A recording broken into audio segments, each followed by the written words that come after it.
This podcast is sponsored by Systems Accountants, a specialist global resourcing solutions company focused exclusively on accounting technology and finance transformation. Imagine establishing the United Kingdom's largest independent hotel group and taking on many of the responsibilities involved with growing a company. Sounds simple enough? Now imagine doing all of this while battling a rare and serious autoimmune disorder. One person that does not need to imagine this, as it is his life, is co-founder and chairman of Bespoke Hotels, Robin Sheppard. Robin, it's an incredible honor to have you speak with us at the Rugby Business Network. Thank you for taking the time. It's my pleasure, and how do you do? Very well, thanks, Robin. Well, firstly, Robin, it's been 17 years now since Bespoke Hotels entered the hospitality industry, and over this time it's grown to represent over 200 properties worldwide with more than 9,005 hotel rooms and employs as many as 8,000 people. Robin, why hotels, and what is your background in hospitality? Well, I've been in hotels for over 40 years, hence the very grey hair, and have seen many fashions come and go, many concepts arrive and last. So it's been a rich and varied time prior to setting up Bespoke, having identified what I thought was a niche in the market, specifically that virtually every other hotel brand was trying to enforce very rigid brand standards, and I wanted to set up a different company which enabled historic hotels to remain as the local hero and yet have a soft brand wrapped around it to provide the support and the scaffolding in order to make a very individual hotel thrive. So a bit counterintuitive and certainly swimming in the opposite direction to the rest of the crowd. Well, your journey from a personal perspective, Robin, has been anything but smooth sailing. As I mentioned earlier, that you contracted a rare disorder. In December 2004, you were diagnosed with the Guillain-Barre syndrome. Can you tell us what this is, how did it start, and how did your illness progress?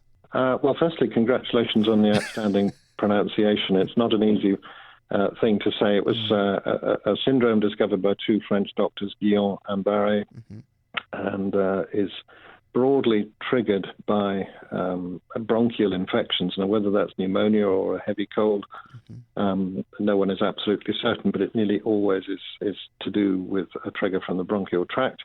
In my case, I had a dry, hacking cough. I knew I wasn't right, but I just thought it was a man flu. And as you know, men complain much more than women about these symptoms. So I thought I was just being a wuss. However, on Christmas Eve 2004, I realized things were not right at all, and I started to lose sensitivity in my fingertips and toes, and very rapidly the paralysis crept through my body, knocking me out completely on Christmas Eve.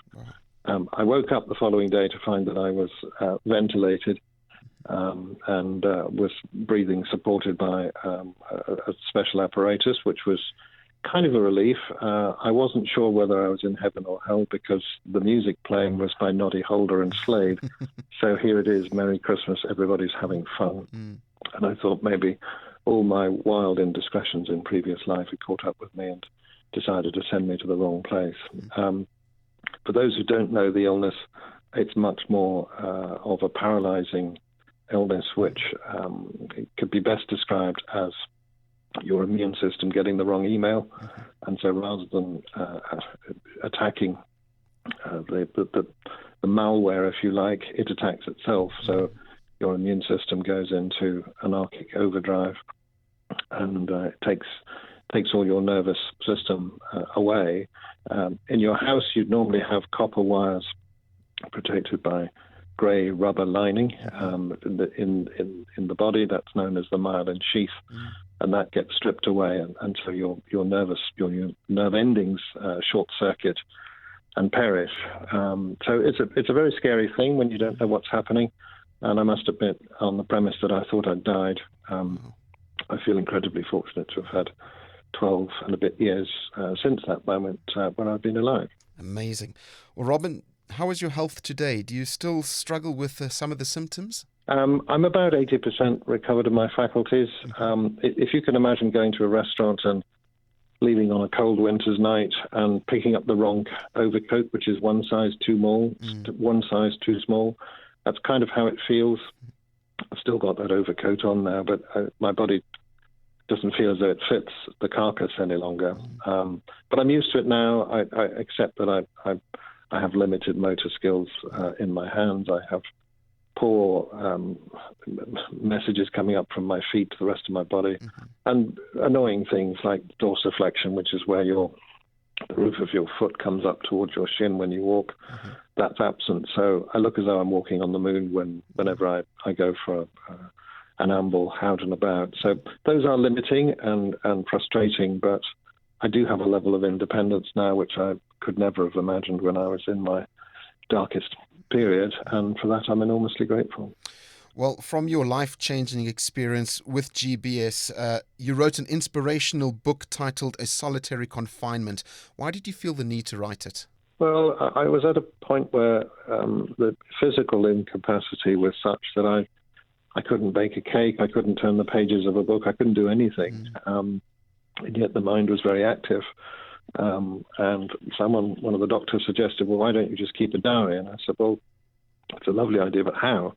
And someone else then said, well, why don't you try voice-activated software? And I witnessed a number of humorous moments, and I found black humor was my survival default, if you like. And so I just started to chronicle these passages of humor in a random fashion onto a laptop using voice-activated software.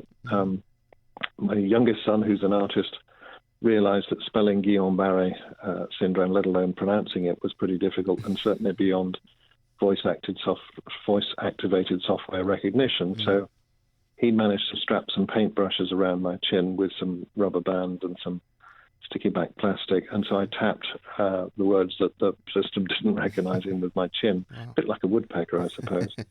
And I found it quite amusing, writing these things in the order in which they came to my mind rather than chronologically. And then I realized that I had enough of a story there, and I thought, well, I'll just try and raise a little money for charity by getting this thing published as a book. So eventually I found a publisher who took pity on me and was enormously helpful and completely rewrote the book into something that was readable.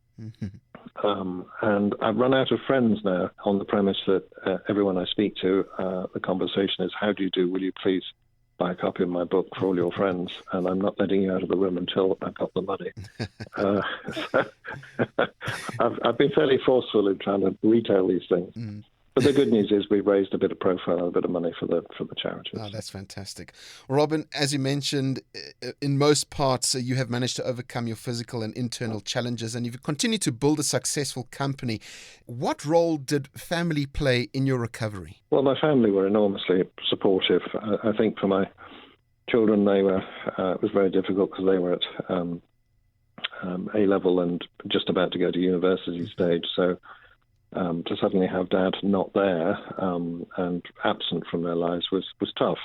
They would have to continue to keep coming to me, but not easy, for instance, when you just started your first term at university to find a person who you'd expect to come to you can't do so. So you're having to go to them. But Susie, who stood by me throughout, my wife, has been extraordinary. How she managed to maintain a cheery disposition every day, I have no idea, because I was a really unpleasant and unattractive sight for her, and the pathos surrounding me was such that it automatically reduces your sense of happiness. But somehow she managed to transcend it and kept emanating a really positive spirit, and giving the nurses a hard time, of course. But with that support, I was able to latch onto her optimism. I think someone said, how are you rewarding her? And I said, well, originally I thought I'd use brownie points, but now we seem to be using brownie point futures because there are no more brownie points in the world to award her with. But she's making up for it now. She's doing her very best to spend money wherever she possibly can in a kind of act of retribution, I think. So no, that's great. That I don't have, I should add. Well, Robin, those difficult times were over a decade ago now. Now looking at 2017, what is your current role at Bespoke Hotels? Well, I'm very fortunate that the original shareholders who were with me at that difficult time enabled and tolerated my inadequate return to the business. If you can picture coming back to work from such a tiring illness with such limited mobility, to go into certain meetings having to wear drawstring trousers because you don't have the motor skills to do your own trousers, your normal trousers up and down, was a little difficult to begin with. And then the really boorish part of the behaviour, you go into a meeting and after an hour you just fall asleep. So we managed to build up the stamina, and I managed to be able to get the brain sufficiently active to start to contribute to the business again. And thankfully, all my colleagues have supported and enabled me to do that and stuck by me, which was crucial. I think if I had to go and get another job and start again, I would have found that enormously difficult. Anyway, the point of the story is that the one good thing that came out of this period of time was firstly watching cricket. If you're going to have a summer of terrible illness and be marooned in a hospital, then make sure it's when the Ashes are being fought between England and Australia, and Freddie Flintoff's coming in from the nursery end in Old Trafford, and you've got a wonderful summer to take off. More seriously, once that period was over, I think what has become obvious is that the recession was terribly kind to us, which kind of started in 2007 in England. So as I came back to work more fully, so we found more work was coming our way and more opportunities. By and large, management contract businesses tend to thrive in tough times as other operators go bust. So we picked up a lot of business during that time and have maintained almost all of that, but continued to grow since. And now that we're out of a recession, clearly the way in which one is instructed or engaged changes, and we ourselves have broadened the business model quite a lot. So rather than just managing on behalf of other institutional owners, we started to take leases, we started to buy hotels ourselves. So we've got a much broader spectrum of hotel keeping that we're doing. And bring us most recently up to speed, we've started to do a little bit of franchising and overseas work. So we've embraced a number of service departments in Dubai. We've taken on management contracts in North Africa, Morocco, for instance, and we've now got a number of hotels right the way across India that we either are managing or representing through sales and marketing efforts. So it's been a very different model. Perhaps most compellingly in Britain, and we'd love to do one in Cape Town if we could find the right site, or possibly Johannesburg. We've developed a single property in Manchester in the UK called Hotel Gotham, which is kind of a blend of antique hotel with a 1920s Great Gatsby feel to it, a little bit of Art Deco. That was a bank headquarters for a while, designed by Lutyens, who was a very famous architect in the 20s in the UK. So it's a magnificent building, and we put in a very theatrical and humorous, deliberately overdressed staffing style into the business, and some fairly wild and imaginative look and feel to the public rooms and the bedrooms. And thank goodness it's taken off. It's been an outrageous success in Manchester, and we're very optimistic about doing a few more of those. I hope we have some news about the second one in Glasgow quite soon. But we'd love to do one overseas, so we shall see. Great. Staying on the topic of growth, with over 200 properties worldwide in your portfolio, that number just keeps on growing. The Bulan Hotel is your newest property. Can you tell us a bit about this hotel, which is also a golf and country club, if I'm not mistaken? That's right. It's set in rural Devon, atop a hillside with a cascading landscape, so you can play a little bit of golf on the flat, but mostly either going up the course or down the course. Big leisure centre, and a wonderful holiday destination for families who want to head to the West Country and experience a rural life, and then have a whole range of activities from pony trekking to golf to tennis to swimming to engage themselves in, as well as the usual things that are absolute comfortable night's sleep and a lovely meal and warm hospitality. Biggest debate, of course, down in Devon, as opposed to Cornwall, is whether on top of your scone you put the clotted cream or the raspberry jam first. And depending on which county you're in, we'll tell you where the custom is. I think in Devon it's clotted cream first and then the jam, but I might be wrong. Well, away from the hotel business, from what I understand, Robin, you enjoy watching a bit of rugby from time to time, and you're a supporter of English Premiership side Bath, having grown up there yourself. Where did your love for rugby and sport come from? Well, my personal story is that I went to a rugby school. I was very tall for my age and dead thin.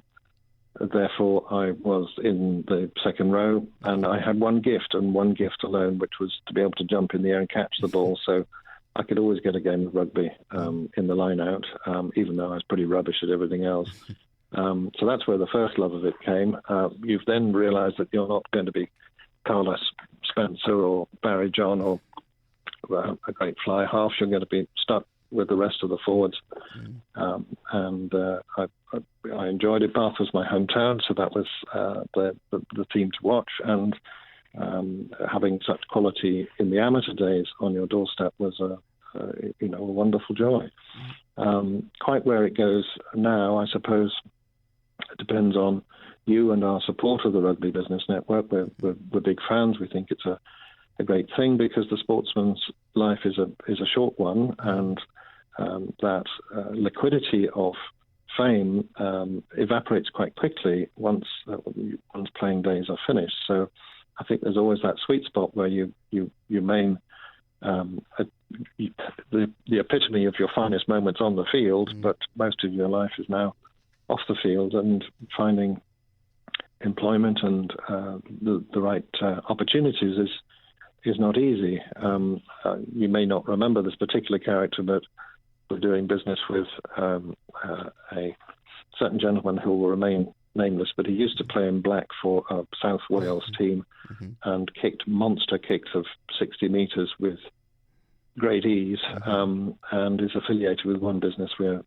trading with. And that's all one will ever remember about him, is this astonishing, powerful kick.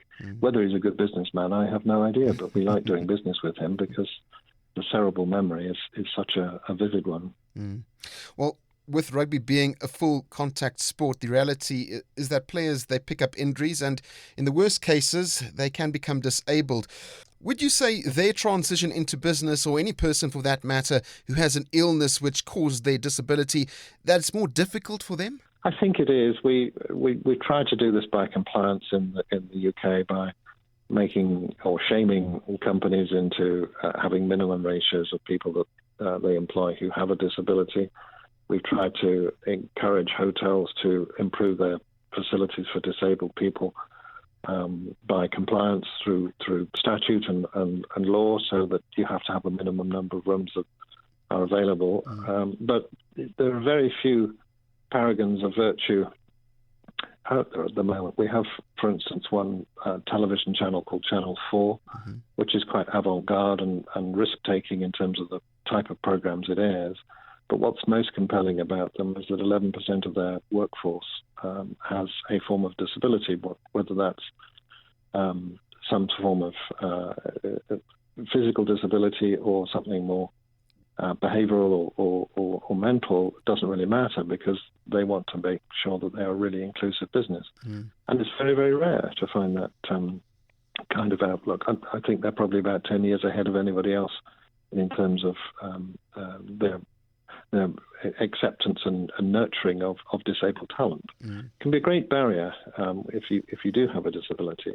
And at its most simple, I think the way in which professional rugby players are being conditioned now is terribly difficult, because the size of the hits and the resultant arthritis which might have hit them in their 60s is going to be hitting them in their 40s now. And the punishment that some of the bodies are taking with the real feral aspects of the game are way beyond what used to take place in the amateur days. So I think there's going to be a very difficult legacy to contend with in another 10 or 20 years' time, with the full effects of rugby playing at such a full-on collision pace now that the results of that won't be seen for several more years. And it's going to be very interesting and probably quite depressing to see just how much compromise is put into people's life as a result of it. Absolutely. Robin, Having struggled with debilitating moments while you were fighting GBS, it makes sense that you somehow incorporated this into Bespoke Hotels in terms of designing and creating hotels and rooms that are specifically catered towards paraplegics and people with other disabilities, as you touched on a bit earlier. Tell us about this amazing approach to hospitality which Bespoke has taken. Well, this is a series of conversations which ended up with us launching something called Bespoke Access Awards. In conjunction with an organisation called RIBA, or the Royal Institute for British Architects. And through various contacts, we managed to launch the campaign at the House of Lords in Westminster, and also did the presentation 9 months later at the same institution. So we've had a little box office, if you like, in terms of fame and celebrity surrounding this. What we were astonished by was that with our very first inaugural year to try and change hearts and minds in terms of how hotel and restaurants design themselves to nurture and encourage disabled people to visit, we were overwhelmed with the volume and quality of the response. We had over 100 entries in the inaugural competition. We had 21 on a short list. We had a very short list of 6, and we had 3 outstanding winners. The chief winning organisation was a joint venture between a company called Ryder Architects and Motion Spot, who absolutely nailed the brief, which was to reimagine a hotel bedroom and bathroom in such a way that it truly is fully cognizant of the needs of and anticipative of what disabled people need. And by that I mean if you have sight issues or hearing issues, if you need a hoist to get you out of your wheelchair into bed, the spectrum of what disability involves is so broad that you can't just say, well, that room is Disability Discrimination Act compliant. There's a lot more needed. But I suppose most pivotally, it's the aesthetic. There seems to be an unwritten rule that hotels don't do an upgrade for a disabled suite. They don't exist. The most disabled rooms are fairly medicalized and look as though they've come straight out of a hospital. And the whole point of our approach was trying to put some joy back into the look and feel of those rooms. And I'd love to hear someone go into a hotel and say, I'd like an upgrade to a disabled room, please, rather than a downgrade. Most compelling piece of research that came out of this exercise was that of able-bodied guests, when questioned about being given a disabled room, 43% said, I don't want one, it's a downgrade. I need to be put somewhere better than that. That doesn't say a great deal of good thing, a great lot of good things about human nature, I suppose, but that seems to be people's default reaction. Well, it is an absolutely incredible charitable initiative that your company has taken on. Finally, Robin, what advice would you offer people considering entering the hospitality industry with all the years of experience you have? Well, if you like to travel, if you want to pick up languages, if you want to work in places with wonderful vistas and magnificent panoramas, then the hotel world is a fantastically enlivening place to go. Skills that you might develop in South Africa are easily transportable to America, Australia, or Uzbekistan, because the way in which one caters for and serves people is the same all over the world, whatever language skills you have. So I think in terms of life skills, seeing the world, and ultimately reaching a position of authority and responsibility, and actually getting paid pretty well once you've got through the early years, it's a wonderful career. I think we have a stigma that perhaps it was seen as being slightly demeaning in the years gone by, when people would have said, go off and be a lawyer or be a bank manager or go and join the army, which were always seen as much more serious careers. But the world has changed, and the biggest employer now in pretty much any economy is tourism. So unless you're training people to work in service industries, you're just going to have a relentless shortage of personnel. Interestingly, one particular big and well-established coffee shop chain in the UK are having real issues in terms of attracting staff from the UK on the premise that of every 50 members of staff that they hire, 49 are from outside the UK. So it's a very interesting dynamic. For those who are amongst the 49, they don't mind because it gives them a job, it gets them started, and it allows them to work where they want to work and live where they want to live. Whether they stay in it for their career or whether they use it to transition, doesn't really matter. The fact is that it gives you that passport to travel and to get around the world. And I think it's fascinating from that point of view. Most definitely. Robin, the world could do with far more people like you. May you continue to inspire those that come in contact with you. And we at the Rugby Business Network look forward to seeing Bespoke Hotels grow to even greater heights. Really appreciate that. Thank you so much.